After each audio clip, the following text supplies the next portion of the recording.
Feminist എഴുതുന്ന എല്ലാ സിനിമകളും ഫെമിനിസ്റ്റ് സിനിമകളാകണമെന്നില്ല. വളരെ കൺസർവേറ്റീവ് ആയിട്ടുള്ള ആശയങ്ങൾ പ്രചരിപ്പിക്കുന്ന ഫെമിനിസ്റ്റ് എഴുതി സംവിധാനം ചെയ്ത ഒരു സിനിമയെ പറ്റിയാണ് ഇന്ന് സംസാരിക്കുന്നത്. ബാംഗ്ലൂർ ഡേയ്സ്. സിനിമ നല്ല വൈബൊക്കെ തന്നെയാണ്.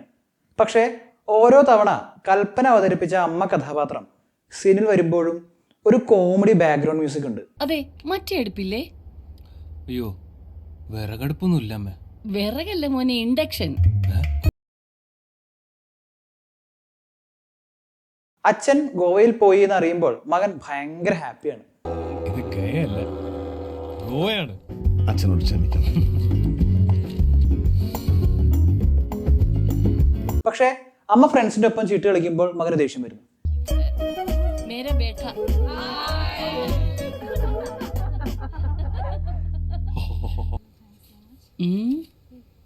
അച്ഛനോട് ഇത്രയും വർഷം എടുത്ത് നാടുകൂടെ ഓരോ സ്വഭാവങ്ങള്. ഈ അമ്മയാണെങ്കിലോ കല്യാണം കഴിക്കാൻ പോകുന്ന ആൾ എഞ്ചിനീയർ ആണെന്ന് പറഞ്ഞ് പറ്റിക്കപ്പെട്ടു. കേബിൾ കണക്ഷൻ പോലും ഭർത്താവ് സമ്മതിക്കില്ല. കുറെ കടങ്ങളും ഉണ്ടാക്കി വെക്കും.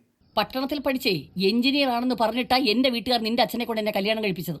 ഞാൻ ഇപ്പോഴാ അറിയണേ, വാസുവേട്ടൻ ഒരുപാട് കടങ്ങൾ ഉണ്ടാക്കി വെച്ചിട്ടുണ്ട്.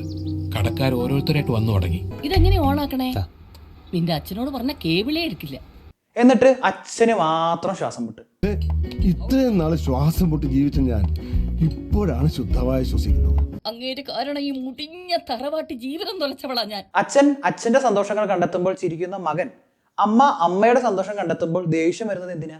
അമ്മയ്ക്ക് അമേരിക്കയ്ക്ക് പോകാൻ ആഗ്രഹിക്കുമ്പോഴും ഇഷ്ടമുള്ള ഡ്രസ്സ് ഇടുമ്പോഴും മകനും അസ്വസ്ഥത. അമേരിക്കയ്ക്ക് വിട്ടൂടെ? അവിടെ പോയിട്ടാണ് അവിടെയുള്ളവർക്ക് ശ്വാസം മുട്ടുണ്ടാകും. ഓരോ കോലങ്ങള്.